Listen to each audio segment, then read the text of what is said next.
Selamat pagi anak-anak. Salam DJTM. Selamat berjumpa kembali dalam pembelajaran daring ya. Video pembelajaran kita kali ini masih di tema kedua, kegemaranku. Subtema 3, gemar menggambar.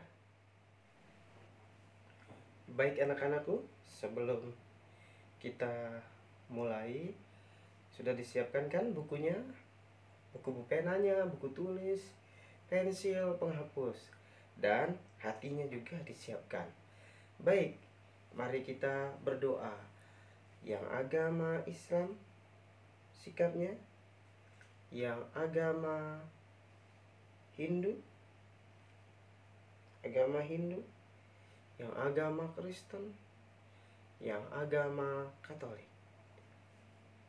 Baik, yang agama Katolik mengikuti cara Pak Guru. Berdoa, mulai.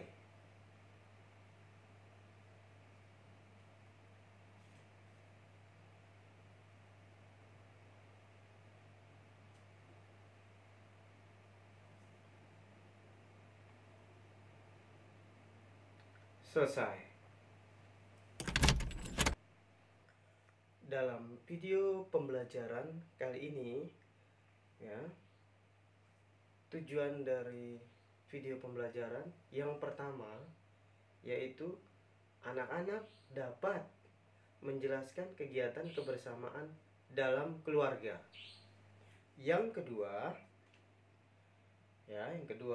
anak-anak dapat menjelaskan posisi duduk dan cara memegang pensil yang benar saat menulis dan saat anak-anak menggambar.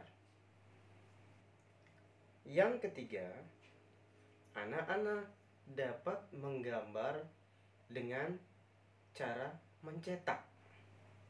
Yang keempat, anak-anak dapat menjelaskan pencampuran warna. Yang kelima, anak-anak dapat mengelompokkan bentuk-bentuk benda. Baik, langsung saja kita mulai pembelajaran yang pertama, yaitu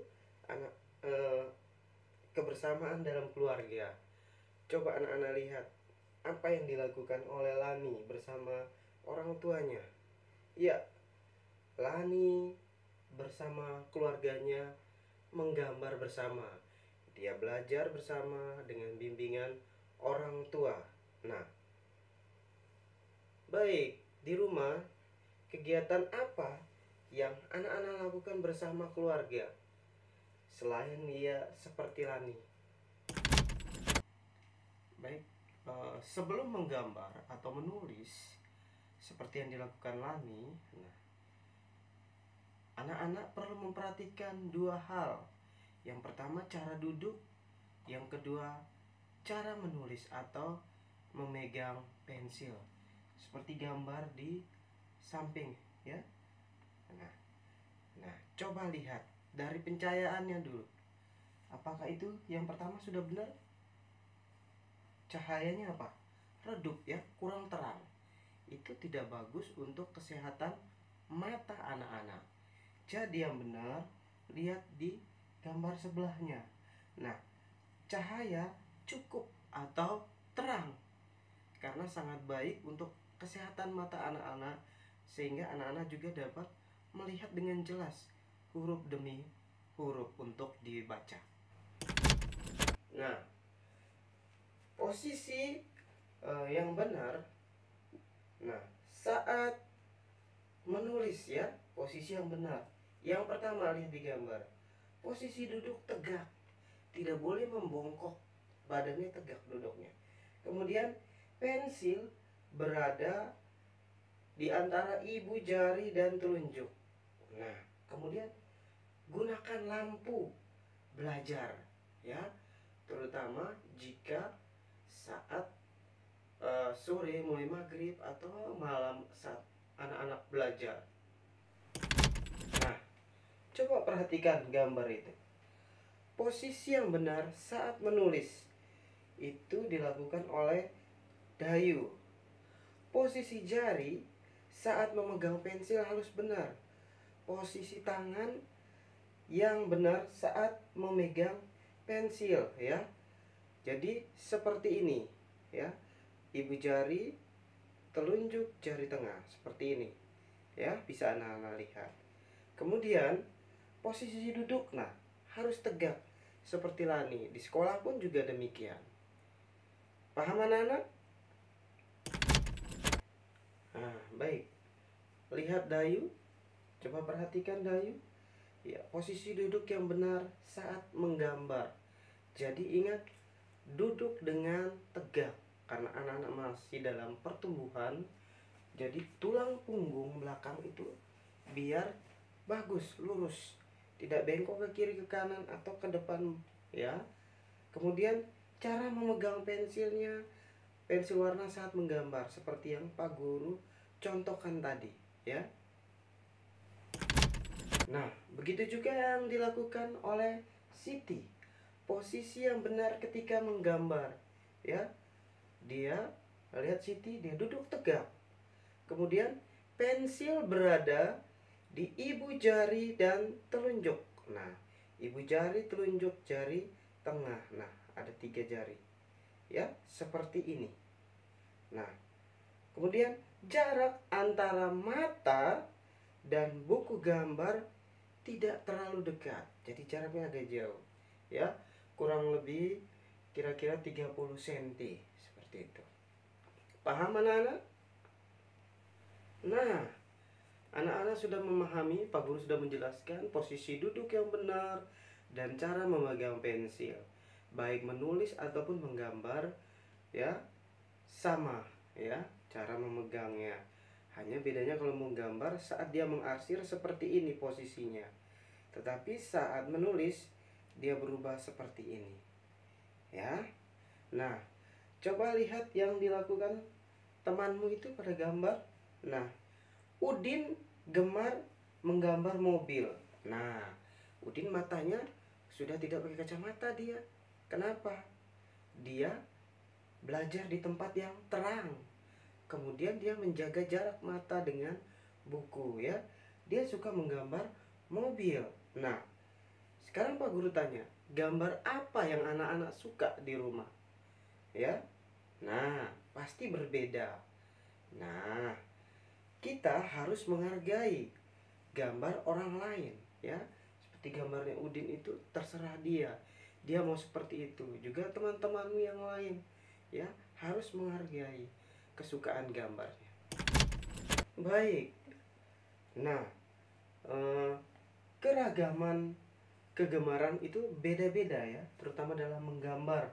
Coba lihat. Nah, anak-anak ada yang suka menggambar alam di lautan, pinggir pantai. Nah, kemudian ada temanmu yang suka menggambar bunga saja, ya.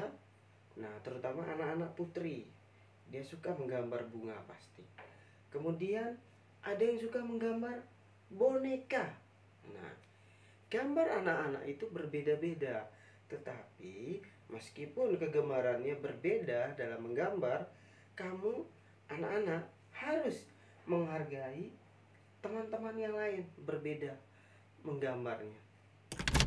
Nah, baik anak-anak, kali ini kita akan menggambar dengan mencetak. Nah, coba lihat contoh benda dan bagian tubuh yang dapat digunakan untuk mencetak. Coba perhatikan. Yang pertama apa itu, ya? Ya, itu uang logam. Uang logam atau koin, ya, bisa dicetak. Sebentar kita praktekkan.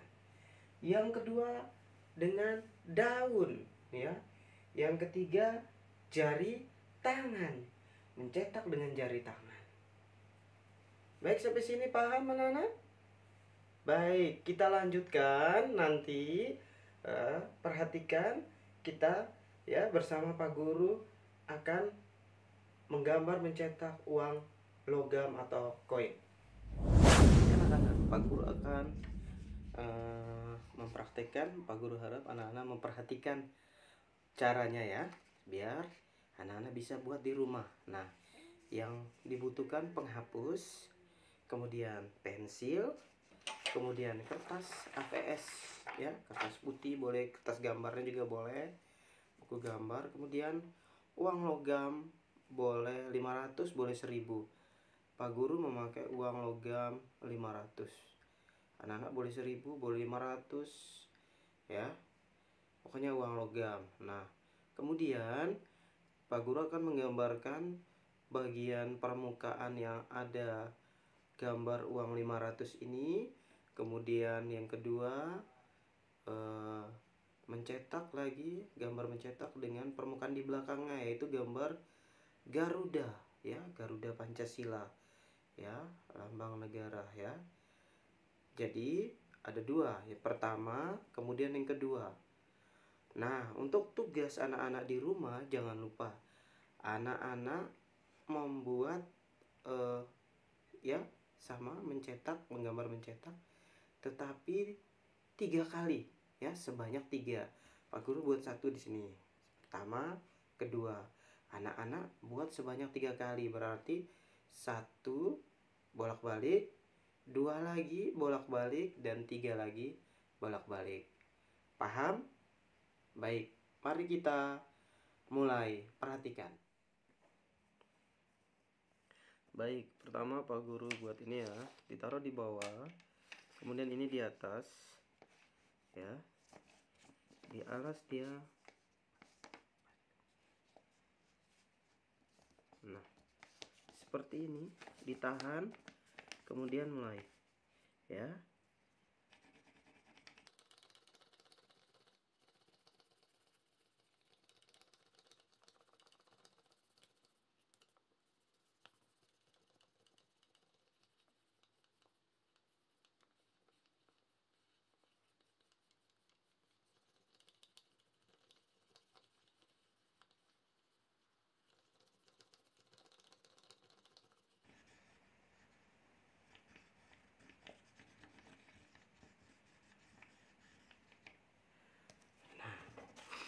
Sudah jadi 1.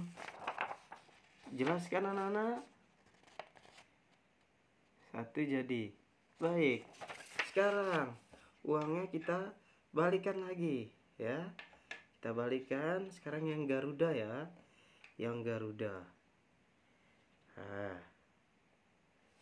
yang Garuda ya.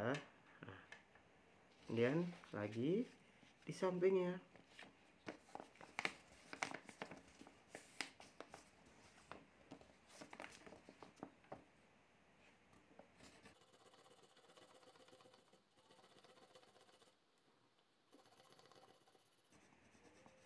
Ditahan ya, biar dia tidak lari.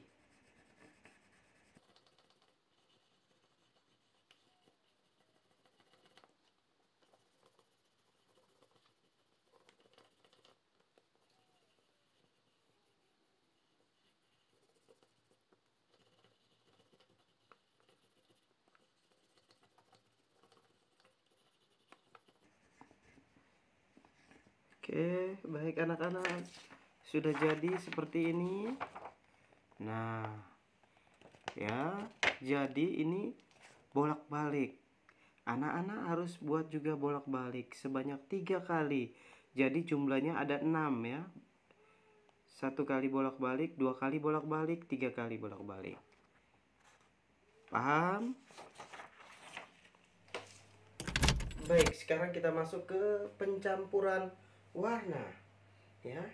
Campuran 2 warna yang berbeda akan menghasilkan warna baru. Coba anak-anak perhatikan ya. Warna merah dengan warna kuning jika dipadukan, nah, akan menghasilkan warna jingga. Kemudian warna merah dan warna biru jika dipadukan, maka akan menghasilkan warna apa anak-anak? Warna ungu.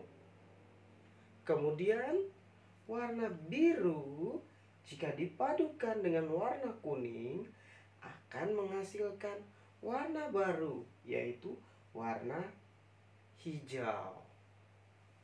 Nah, berikut warna hijau muda. Nah, jika dicampurkan dengan warna nila akan menghasilkan warna hijau tua.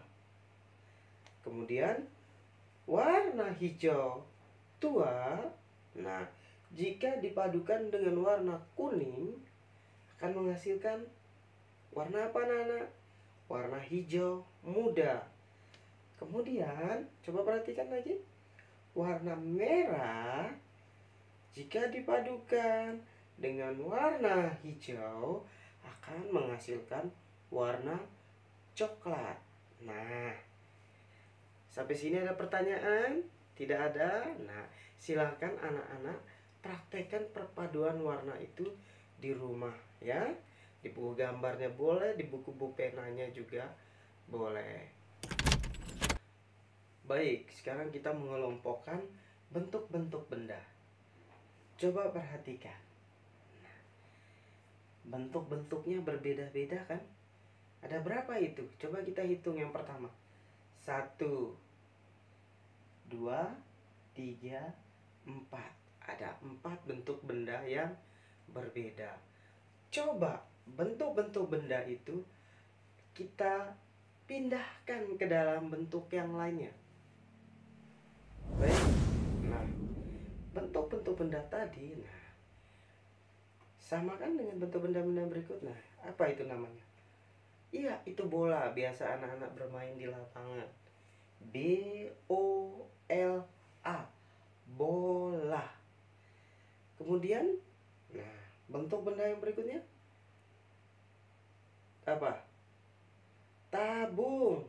T-A-B-U-N-G, tabung. Kemudian bentuk berikutnya ya, balok. B-A-L-O-K, balok. Kemudian bentuk berikutnya kubus ya, K-U-B-U-S, kubus. Nah, baik, ada pertanyaan? Tidak ada. Pak Guru lanjutkan. Nah, bentuk-bentuk benda ini, nah, seperti bola. Kenapa dikatakan bola? Karena permukaannya melengkung, ya, menutupi seluruh permukaannya, ya. Maka dia dikatakan bola, tertutup semua, melengkung. Kemudian yang kedua, tabung. Kenapa dia berbentuk tabung? Ya, karena ada permukaannya melengkung. Nah, dan di atasnya serta di bawahnya datar tetapi berbentuk lingkaran di atas dan di bawahnya. Sementara di sampingnya, sisinya melengkung. Nah, contoh itu kaleng susu. Anak-anak punya kaleng susu di rumah. Kemudian ember bak anak-anak itu berbentuk tabung. Nah, sekarang yang berbentuk balok. Yang berbentuk balok itu dia ya, anak-anak biasa mengatakan kotak, boleh, tetapi dia panjang ya. Ada sisinya, bagian sisinya yang panjang, sama panjang. Kemudian bagian depan dan bagian belakang sisinya sama pendek. Jadi ada yang panjang dan ada yang pendek. Paham anak-anak? Oke. Nah, nanti lebih jelasnya di kelas atas akan dijelaskan seperti itu ya. Untuk bangun ruang ya. Bangun ruang matematika ya. Kemudian yang terakhir, benda apa itu ya? Dadu. Nah, dadu berbentuk kubus. Nah, kenapa dia berbentuk kubus? Karena seluruh sisi-sisinya, permukaannya, ukurannya sama semua. Anak-anak suka Transformer. Pak Guru juga suka Transformer. Di film Transformer pertama dikatakan cubes. Nah, itu kubus. Nah, menurut robot-robot itu awal mula kehidupan ada pada kubus. Nah, tapi itu film yang bukan beneran ya, itu film animasi. Tapi yang benar itu yang menciptakan kita semua adalah Tuhan ya, bukan dari kubus ya.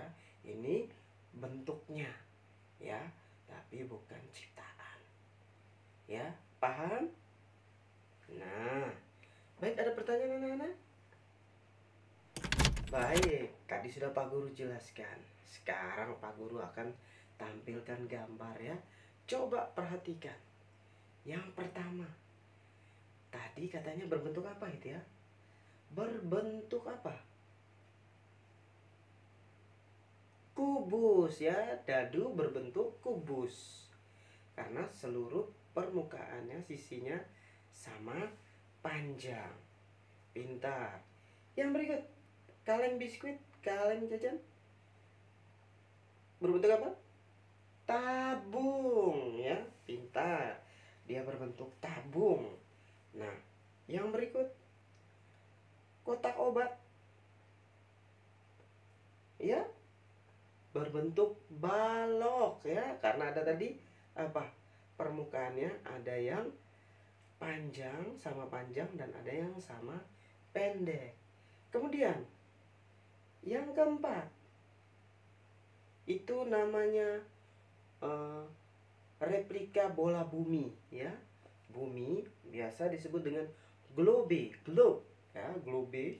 Nah, berbentuk apa dia? Berbentuk bola, pintar. Karena seluruh permukaannya melengkung dan tertutup semua. Beda dengan tabung tadi. Kalau tabung ada permukaannya melengkung, tetapi bagian atas dan bagian bawahnya yaitu dia permukaannya datar, berbentuk lingkaran di bawah dan di atas. Sementara sisi-sisi sampingnya melengkung. Nanti penjelasannya ada di kelas yang lebih tinggi. Untuk itu Pak Guru minta anak-anak, meskipun kita daring ya, belajar di rumah harus tekun belajar supaya bisa naik kelas. Baik anak-anakku, sekian video pembelajaran kita. Ingat, kerjakan tugas-tugasnya ada di buku pupena 1A, subtema ketiga ya. Tema 2 kegemaranku, subtema ketiga gemar menggambar. Kemudian keesokan harinya silakan mengerjakan tugasnya di classroom ya. Sudah ada tugas anak-anak di classroom. Baik, kita ambil sikap doa kita. Yang agama Islam, yang agama Hindu, agama Kristen, agama Katolik. Marilah kita berdoa menurut agama dan kepercayaan kita masing-masing. Berdoa, yang Katolik mengikuti Pak Guru. Berdoa mulai.